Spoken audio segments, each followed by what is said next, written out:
Chicken curry recipe আপনারা তো অনেকভাবেই বানিয়ে খেয়েছেন। একবার এইভাবে বানিয়ে দেখুন, খেতে খুব সুন্দর হয়। চিকেন কারি রেসিপিটি তৈরি করার জন্য প্রথমে আমাকে চিকেনটিকে খুব ভালোভাবে ধুয়ে নিতে হবে। আপনারা দেখতেই পাচ্ছেন আমি চিকেনটাকে খুব ভালোভাবে ধুয়ে নিয়েছি এবং চিকেনটা ধোয়ার পর যে জল ছিল এক্সট্রা জলটা আমি বের করে দিয়েছি। এরপরে এর মধ্যে পরিমাণ অনুযায়ী আমি লবণ দিয়ে দেবো এবং লবণ দেওয়ার পর পরিমাণ মতো আমি একটু হলুদ গুঁড়ো দিয়ে দেবো। এরপরে আমি একটা পেস্ট তৈরি করে রেখেছিলাম আদা, কাঁচা লঙ্কা, রসুন, সেই পেস্টটাকে আমি এর মধ্যে অ্যাড করে দিচ্ছি এবং এটা অ্যাড করার পরে সামান্য পরিমাণ সরষার তেলও আমি অ্যাড করে দিলাম। এরপর আমি খুব ভালোভাবে মশলাগুলোকে একসাথে খুব ভালোভাবে মিক্স করে রাখবো এবং মিক্স করা হয়ে গেলে এটিকে আমি 30 মিনিটের জন্য ঢাকা দিয়ে রেখে দিচ্ছি। আপনারা দেখতেই পাচ্ছেন কীরকম মিশানো হয়ে গেছে। এরপর আমি একটা প্লেটের মধ্যে পেঁয়াজ কুচি, লঙ্কা কুচি, ধনেপাতা কুচি, টমেটো কুচি আর গোটা দুটো রসুন রেখেছি। এরপর আমরা পরিমাণ অনুযায়ী তেল নিয়ে নিয়েছি এবং তেলটা একটু গরম হয়ে এলে দুটো কাঁচা লঙ্কা আমরা ফোড়ন দিয়েছি এবং পেঁয়াজগুলোকে আমরা দিয়ে দিচ্ছি। পেঁয়াজগুলোকে খুব ভালোভাবে কিন্তু ভাজতে হবে। চিকেন কারি তৈরি করার জন্য পেঁয়াজগুলো খুব ভালোভাবে ভেজে নেওয়াটা কিন্তু দরকার।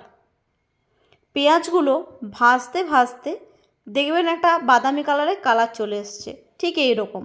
যখন এইরকম কালার চলে আসবে তখন আপনারা বুঝতে পারবেন যে পেঁয়াজটা ঠিকঠাক আমাদের ভাজা হয়েছে। এরপর আগে থেকে যে মাংসটা আমি রেডি করে রেখেছিলাম সেটাকে আমি কড়াইয়ের মধ্যে দিয়ে দিচ্ছি। এরপর আমরা এখানে কিছু মশলা গুঁড়ো অ্যাড করব।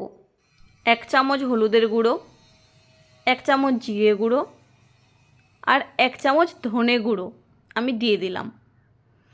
এরপর খুব ভালোভাবে মাংসটিকে কষতে হবে। মাংসটা কষতে কষতেই কিন্তু মাংস সিদ্ধ হয়ে যাবে। যখন দেখবেন মাংসটা কষে কষে সাইড থেকে তেল ছিটকে এসছে তখন বুঝতে পারবেন যে মাংসটা কষা হয়ে গেছে। দেখুন ঠিক এরকম কালার চলে আসছে। চিকেন কারি আমাদের কিন্তু রেডি হয়ে গেছে।